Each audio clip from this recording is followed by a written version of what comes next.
Welcome to the Connected Growth Coaching Podcast, where we support women to rediscover who they are so they can thrive in all parts of their lives. Your hosts, Jen Heilman and Amanda Kingsley, share with you unique life coaching resources centered around the power of the mind and the ancient practice of feng shui. Hey. It's August. It is August. New month. It is. I like new. And it's 11/11. Ooh. Mm-hmm. Awesome. Yeah. So August, as we take our trip around the ball, we're moving into like love and relationship area. We're moving into the summer month of like earth elements and grounded. I mean, we're still in fire, but like we're headed in that direction. So, yeah. So we're going to talk about how, so we're in the love and relationships area of the Bagua as we've been kind of progressing through, right? And so we're going to be talking about relationships and all kinds of relationships and what that means. And today we're actually going to be talking about how we relate to our environment and how we relate to our space and even like out into our town and all that kind of stuff. So. I think too, like this applies to how we relate to our things and our food and our like stuff. Right. Because next week we're going to talk more about like relationships, like your partner, your kids, your like people. Right. More people-y stuff. And another week this month, we're going to talk about relationship with self. But yeah, this like environment, space, community, it's kind of like we're going from the outer portions and then slowly as the weeks progress through August, we'll get a little bit closer to the core, right? Yeah. This is like, I would say this week even includes like, your food, your stuff, your vehicles, like your, appreciation for things like internet, which has been a struggle in my house, like just like how do you relate and have a relationship with your life, like with your stuff. So this is very much a Jen territory. If we just dive right in and start with like feng shui, like and your home being your sanctuary and your space being aligned for what you want, right yeah, exactly. But how do you what is, for a lot of people have been listening to the podcast for a while,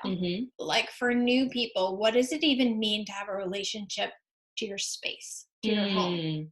What does that even mean? I mean, I think that it really comes down to how you are experiencing life, right? How you're experiencing life, how you're experiencing your space. And so, the Bagua map is super helpful in order to be able to kind of view what parts of your life are maybe getting blocked or stuck. And so that's like where, the clutter is showing up and all that kind of stuff. But just having the ability to see or have the awareness around, does the house feel good, right? Does it feel like fresh? Does it feel open? Does it feel clean? Does it feel good to me? And what does that mean? Because I'm sure there's levels of clean where you feel good, right? Like for me, a level of clean or picked up is going to feel different than to me than it is for someone else. And so, knowing what that level is and feeling, letting that it helps. What just came to me is like, so it's not just what is our home giving to us? How can we set it up to give to us, right? How can we set it up to get what we want? How can we set it up to feel good? It's like, what are we giving to nourishing, it? Right? Yeah. How are we taking care of it? Right. How are we, like being a caretaker to it? Well, right? yeah, like, and it's what all are a we reflection, giving? right?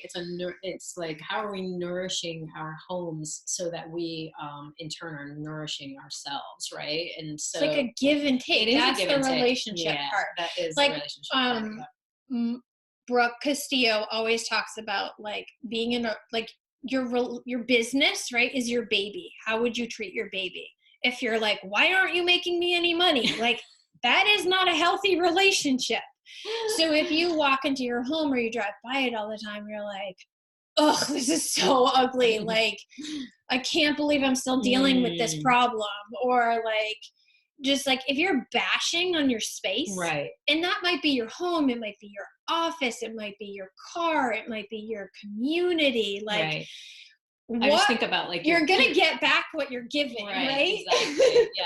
I think about your kitchen, right? Like a kitchen in our culture, you know, with like HGTV and all the renovations and all this kind of stuff. I always think, you know, for whatever reason, kitchens popped into my mind, that like if you are caught up with in comparison, you know, comparisonitis, you know, as we call it, and you're watching these shows, or you're maybe seeing a friend's kitchen get renovated or whatever, and you're looking at your kitchen and you're thinking, you know, it's ugly and it doesn't work right and all that kind of stuff, then that's exactly what you're getting back. And so what we're talking about is like shifting your perspective around it. Like, yes, of course, like cleaning it and keeping it, you know, to a level where you feel good in it, but also like shifting your perspective on, like, you get to cook food in there, you know, you get to like keep your family nourished, and you get to wash the dishes, and you know, it functions in a way. And how can you make it more beautiful to you? Like, can you add fresh flowers? Can you add plants? Can you add a lamp if it's a space that's like dark and you can't afford to get new cabinets with like under mount lighting, you know, task lighting are in there? Can you bring a lamp in? You know, like, stop limiting yourself by you know, comparing yourself to someone else's kitchen that's brand new and like has, you know, bright white subway tiles and white cabinets and all the rage that is right now. You know, or assuming that they're happy in that new beautiful kitchen. Like, they might have only done that to keep up with the Joneses, or only done that because it was the way their husband wanted it, or only done that because whatever, like they felt compelled to do it. So like for me, I just keep hearing the word gratitude. It's like, hello home, what can I give to you today? Not what can I take from you today, not how can you make me feel better, like what can I give to you today? Right. And then feeling that, like getting that back in return. It's like treat your environment in a way that you want to be treated. Right, exactly. Like, and that's like the whole thing with like the planet, right? And like, don't throw your trash out the window, like, unless you want someone coming in your bedroom and tossing their cigarette butts or their whatever. Like, treat the world and your space and your home and this beautiful planet we live on the way you want to be treated. Like, don't just think like, oh, that's just stuff, that's just things. Like, yeah, there is a chemical reaction, right? The energy that we bring to things. Like, if you put you know, water in a room, and you know, the energy you bring to the room is like negative and abusive. Oh, I've never done this. Like, there's just like, it actually changes the molecular structure of the water, right? And also they've done it with like fruit. You can put fruit in 2 different spaces, and you can, like, I know it sounds crazy, but you should try it. And I know. Yeah. A really good example of this, and you would have to Google it, but tears. You can actually get out like your high-tech science equipment that you don't have, but that someone has, and you can look at the research. So happy tears, the molecular structure of them looks really different than like angry tears or sad tears. Like, the drops of water, like Jen's saying, like the molecular structure is actually different depending on what caused those tears to come out. Like, we think they're just tears, but like there's energy behind those tears that literally changes the structure. Right. So we're saying like the structure of your space is literally changed by your energy. Your energy. Yeah. I mean, your home is basically a radiant of your energy, right? So whatever energy you're putting into your home is being reflected back to you. And so just another way, that's why I have plants everywhere in my home, because it's another opportunity for me to nurture those plants. And then that, you know, that comes back to me. But if I'm annoyed, if I put a plant in the corner and then I'm annoyed that I have to take care of it, then that's the energy I'm going to get back from it. And so it's just being observant of, what you're putting out into the world. Yeah. And am I giving this plant what I think it needs or what it actually needs? Like this plant needs different attention than that plant. Right. Like, am I just like, I water you once a week because I water all the other plants once a week, but this plant's really supposed to be watered once a month. Right. And you're like overwatering it because you're stubborn. You're like, this is what I do. I water once a week. And that plant's like, but that's it's not what I need. So it's like, just really paying attention to like what is your environment asking of you? What does it need from you? What does it want from you? And then allowing yourself to learn those lessons, to give in that way, and then you receive back just such a beautiful, like I'm looking at my orchid plant right now that I know can be brought back to life, and it has some life, and there's like all these new shoots on it. But I haven't learned how to make it flower yet. I'm keeping it alive, but I haven't learned how to make it flower yet because it feels like too much work. Right. Whether or not I actually do is kind of irrelevant, but as long as I know it's not flowering, it's not giving me the gratitude of that beauty, or it's not giving me the like reward of that beauty, because I'm not taking care of it the way it needs to be taken care of. Right. But you're not putting the energy into researching why or how to make that happen. Right. So you're just angry at the plant. And a lot of us do this with our businesses. We're like, I wrote the blog post. Why is no one buying the product? It's like, okay, if I walked up to you, Jen, and I was like, I gave you a compliment. How come you're not giving me a compliment back? Like, because you're a word I don't want to say. Like, right? Like, it's like, are you showing up? Are you meditating because you want something back? Or are you meditating because it feels good? Because it's like, what is your relationship with stuff, with things, with entities, with businesses, with spirit? Like, are you showing up to church and sitting in the pew and singing the hymns, or are you actually connecting to God? Right. Like, are you what is your relationship? The music that's come. I know. Yeah. I'm just thinking about like whenever I've been in church and like they're singing and everything, it like just comes through you, right? Like it's in your chest, and it's a beautiful thing, right? So like, are you experiencing it in a way that feels good to you, right?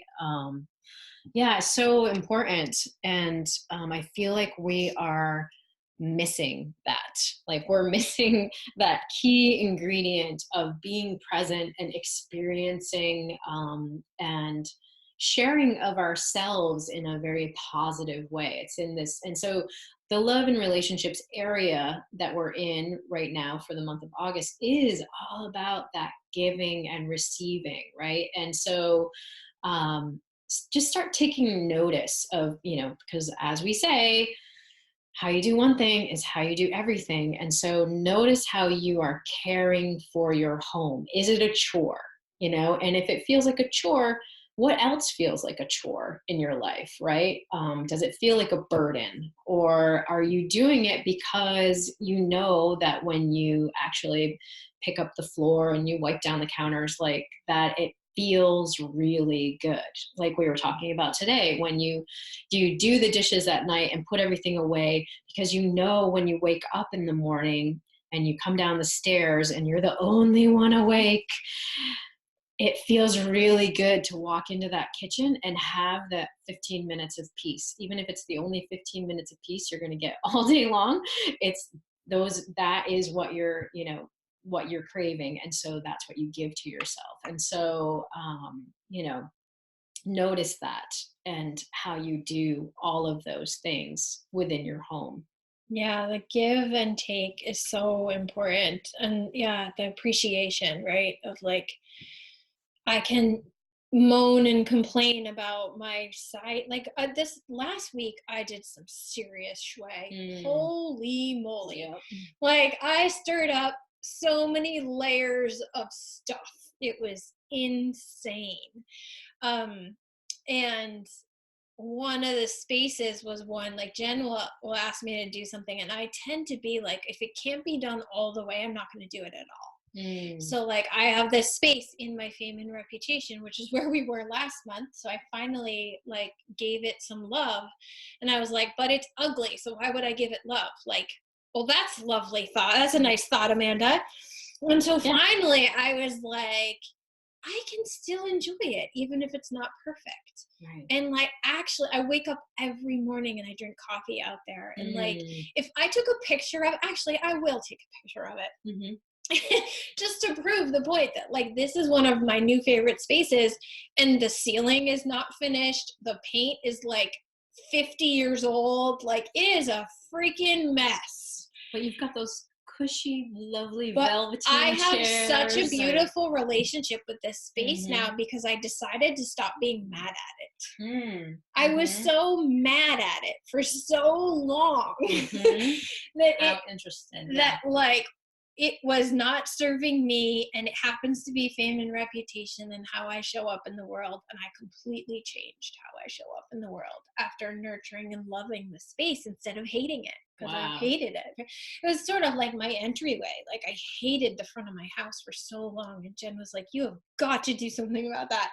And that was when it took me like a month, and she was like, you're still not doing anything about it. I'm buying you plants.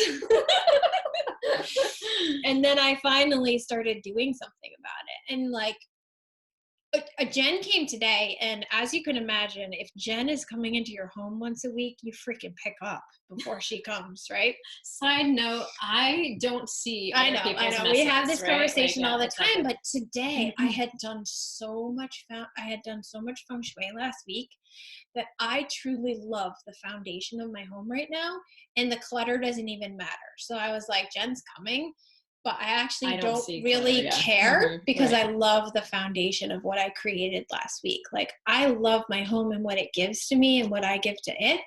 And you can feel that walking in the door, right? Like I wasn't all hung up about like, oh my God, Jen's going to walk in. This is going to be such a mess. And like, it totally changed my relationship to me, to her, to my home, to like my kids who didn't clean up the whatever. And like, it just like, I stopped hating on my house for a moment and just gave it some love, and I felt that love back. Well, so that is the Fame and Reputation area though too, is like how you're showing up in the world and what you're magnetizing. And so for you clearing that out and loving that, of course you're going to show up in a very different way, right? In a softer way. And just more of like, hey, this is me, that sort of thing, rather than, trying to be something different. Yeah, but there's a totally different energy around it. And it's just starting to pay attention and feel that. And like,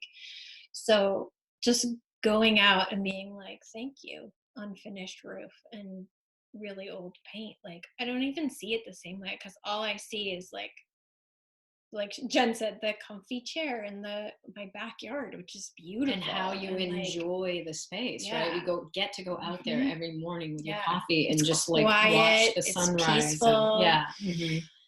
I think about my, I think the reason that kitchens popped into my head was that in our previous house, we had this teeny little kitchen, right? And I used to get so caught up in thinking about bumping it out and like, how can we make this bigger and all of this stuff, and thinking that somehow my life was going to be so different if I just had a bigger kitchen. And but really what that meant was spending a tremendous amount of money, being stressed out about that, being stressed about having our house in complete disarray and under construction for many, many months while having young children.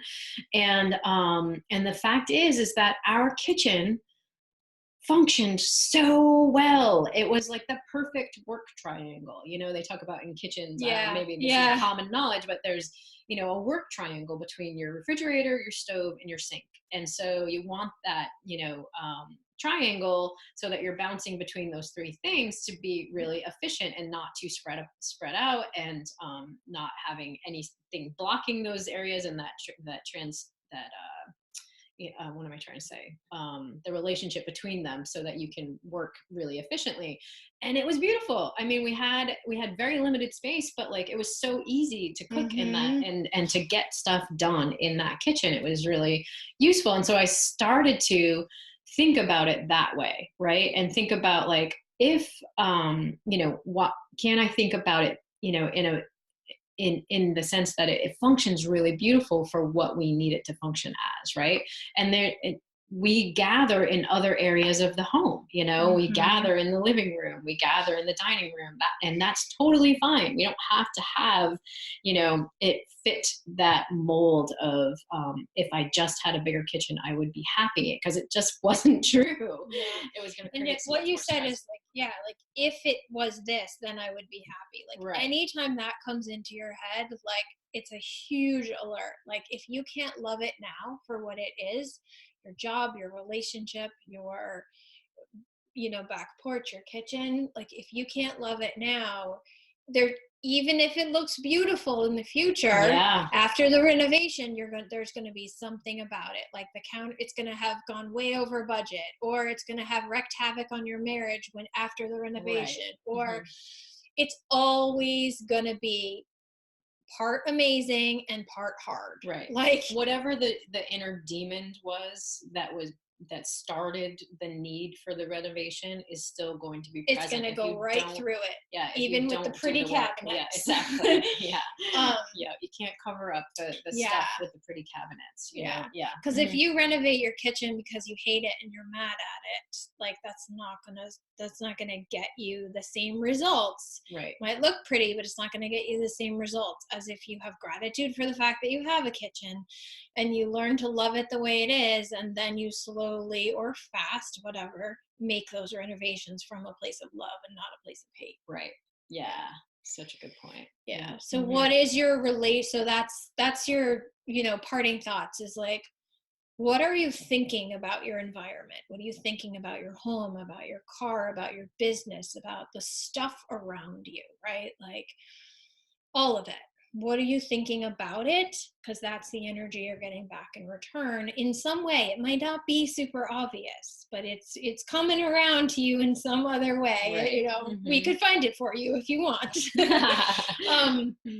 But just start paying attention. Like, what am I giving and where am I getting that back? And is that really what I want to be giving? Do I want to hate my space because it doesn't work the way I want it to, or look the way I want it to, or whatever? So good. Yeah. Yeah. So next week, we'll talk more about human relationships and like that kind of like, what is your interaction with the humans in your life, right? Yeah. Especially the more intimate ones, but all of them. Yeah, absolutely. Okay. Great. Awesome. Till next week. As always, thanks for listening. If you learned something today that can help the people in your circle, please help us get the word out by sharing. When you leave us a rating and review on iTunes, it not only warms our hearts, but it helps people find us.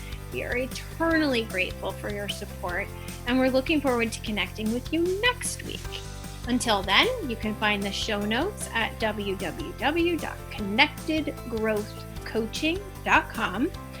You can grab your journal and then get your shui on.